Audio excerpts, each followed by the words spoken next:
Strengthening the cultural bridge between Africans and African Americans. My name is Ebony Tyson, and I just want to thank you all so much for tuning in. And thank you for sharing that. So to piggyback off of what you're saying, can you both of you tell us, like, what do you see on TV though for Black Americans? How do you really see us on TV? What is the stereotypical stuff that you see on TV? Maybe just before, Kumalo next to me over here continues.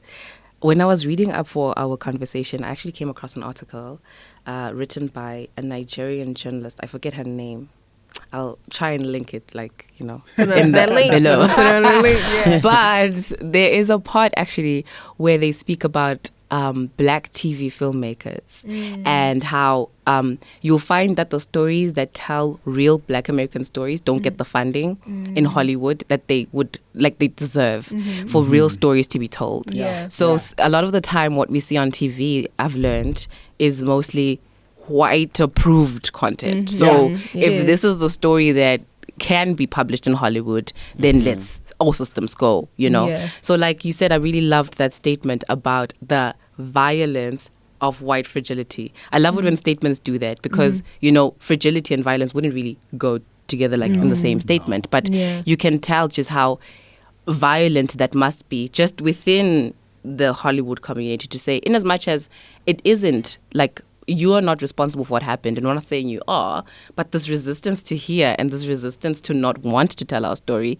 is worrisome because why don't you want to tell our story? So I'd say what I've seen on TV is very much what everyone in Hollywood wants me to see on TV, which is stereotypical Black Americans, gang stereotypes and affiliations, washed down. It's always very much they want us to believe what we see on TV, as well as propaganda. I don't know if you guys know what propaganda is, but this basically making a lot of Black characters on TV and film cops and being the police force to make the cops and the police force more appealing to people, more equal when it's not really like that, Whitewash.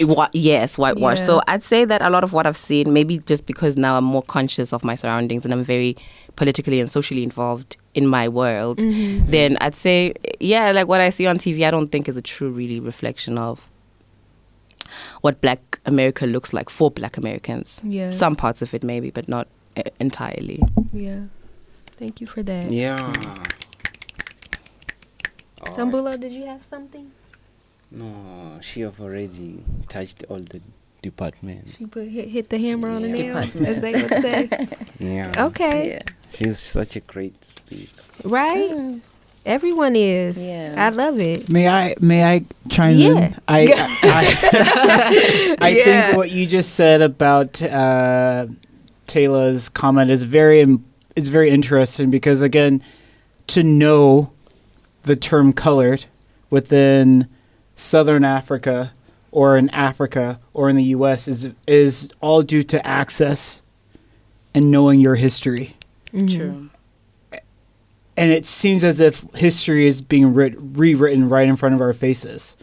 Because if you're colored, that could be very many things within the African context, especially within the history of Southern Africa. Because we don't really hear the history of colored unless we're talking about apartheid.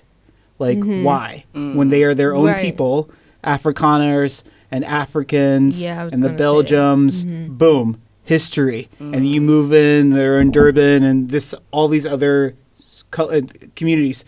And then even in Eswatini, what I've seen, Togazani, are you colored? No.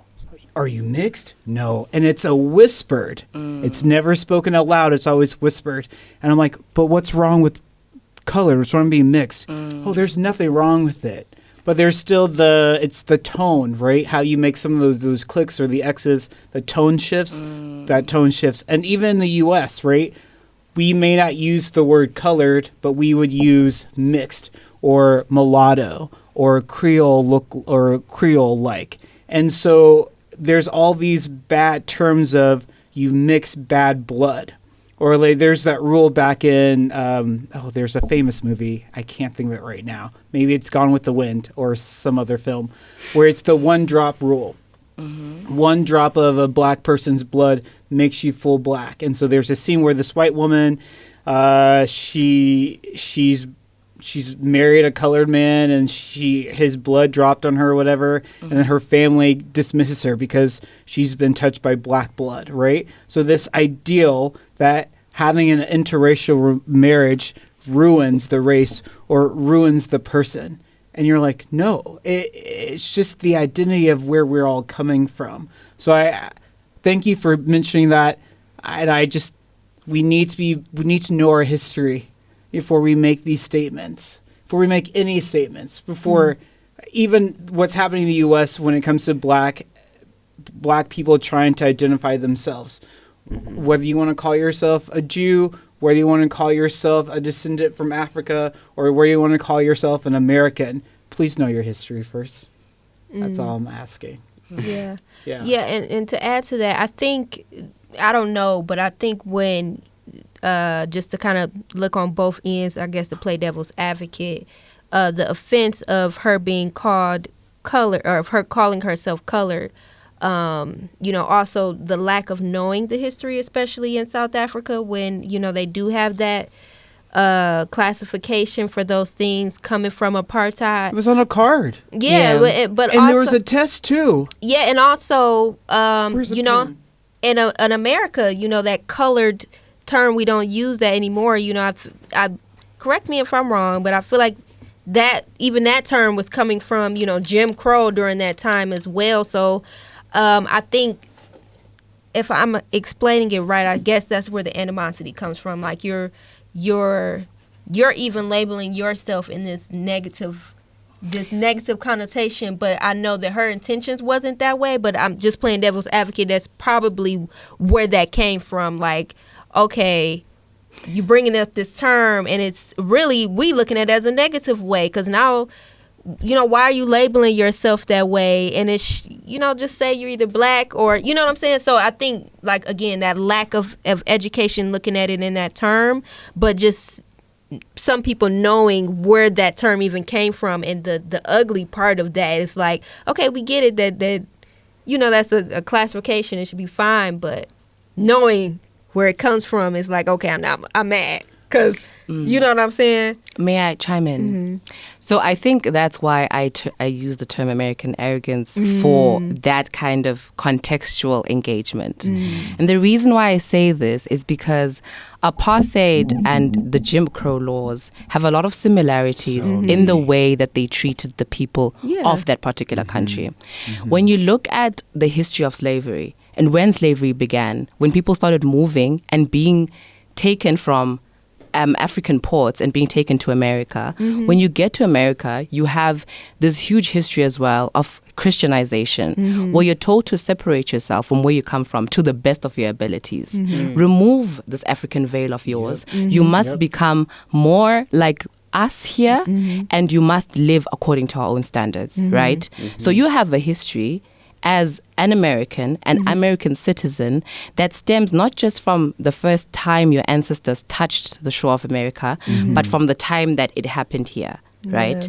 So in homegoing, these two different realities of oppression are happening at the same time, right? You have people that have been enslaved in America, and you have people who have been left behind and are getting ravaged by tribalism, are getting ravaged by colonialism, and are getting ravaged by their own systems and governance of slavery architecture, right?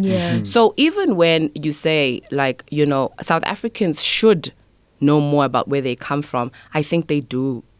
And the reason why I say that I think that they do is because you have a lot of black conscious leaders who have dedicated their life to that education.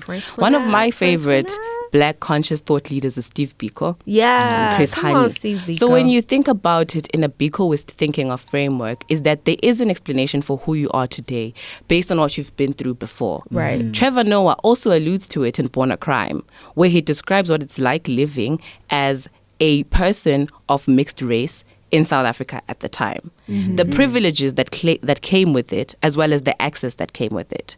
So perhaps in America, right, I don't know because I don't have that context, but the way that you're describing it is it was quickly removed as a name tag because it carried extreme negative connotations. But in the South African context, being mixed or having at least one white relative in your family meant better access, meant a closer proximity to freedom. It meant a closer proximity to whiteness. So why wouldn't you claim that? You know what I'm saying? So it's a thing of like you have two different like experiences that come from the same word. And these two different experiences that come from the same world will inevitably shape the future of the children you birth and their children and the people that come therefore after.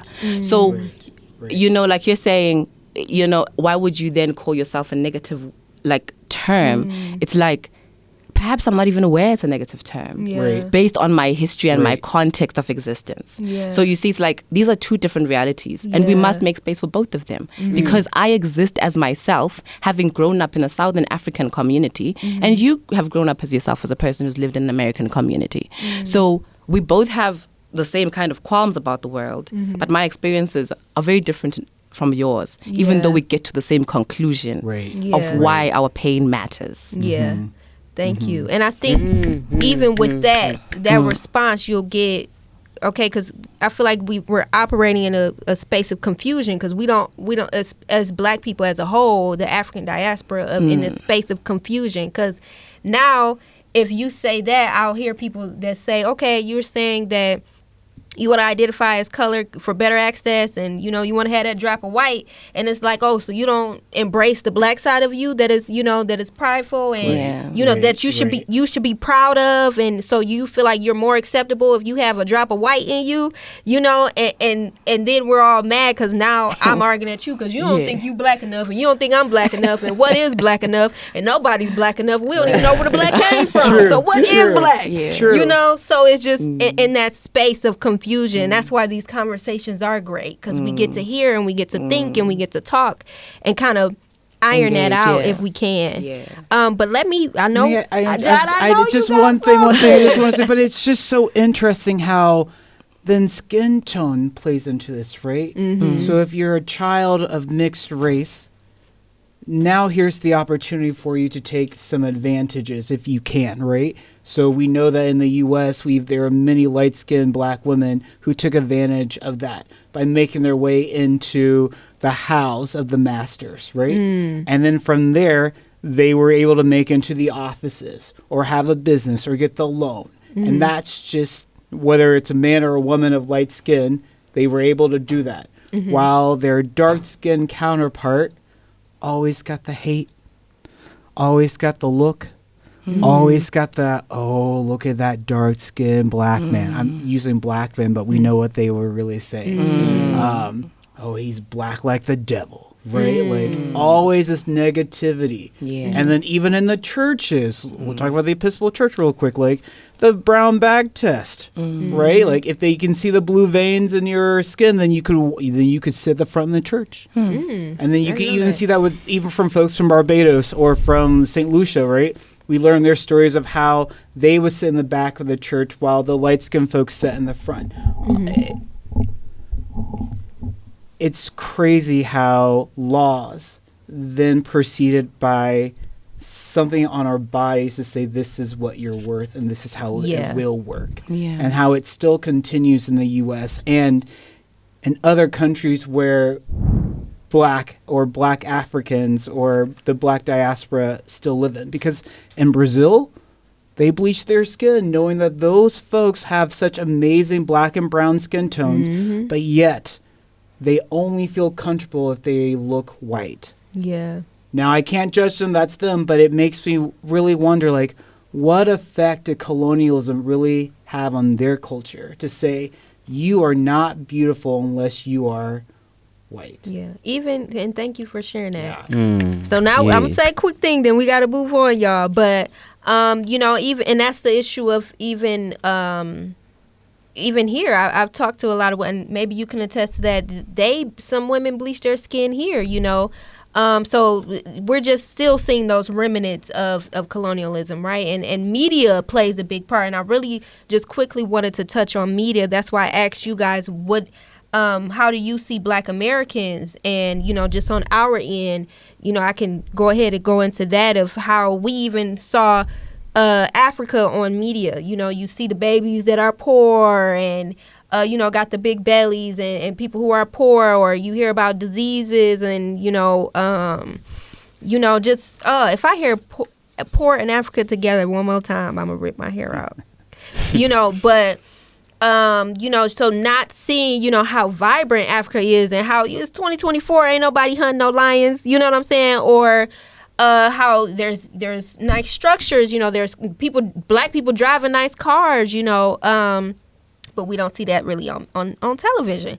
So then you have, again, that tool of media to divide us again, so that Black people who've never been to Africa before, now that's all I know, so that's how I'm going to perceive a African person if I meet one, right? Or when I first go to Africa, that's what I'm expecting. And then you have people who are here in Africa, and if they've never met a Black American, then that's all I'm going to see is people who are getting shot up and Black on Black crime, people killing each other, gangsters, and the women who are being degraded and these negative lights. So it creates that divide again, right? And even growing up, like I remember me being a darker skin tone woman, growing up and people saying, "Oh, you so Black, you look like an African," and I was offended because I've always heard this negative stuff growing up, and I'm like, well, and I'd be so mad. And now getting that education, it's like, yeah, I'm supposed to look like African. I am African. What you talking about, and embracing that and being happy, for you to say that. And I love that I'm so Black. Yes, I'm so Black, so, but it took education and it took self-acceptance on that, right? Mm-hmm. And it took actually coming to Africa to see that beauty, right? And not just seeing it, but reflecting it, turning that mirror back to myself and saying, wow, we as a collective are beautiful. We are as chocolate as you can get, honey. But even if you can't be, you're still Black, right? That's still beautiful as well, So I just wanted to add that in there really quick I know we're kind of running out of time, but I just wanted to add that, like, how media really plays a huge role in that division. And I think that's another reason why we have that division. Or I see, I don't know, we'll go into misconceptions if say that part. But, yeah, it's just a big divide with media in that terms. Do anybody want to add on to that, maybe?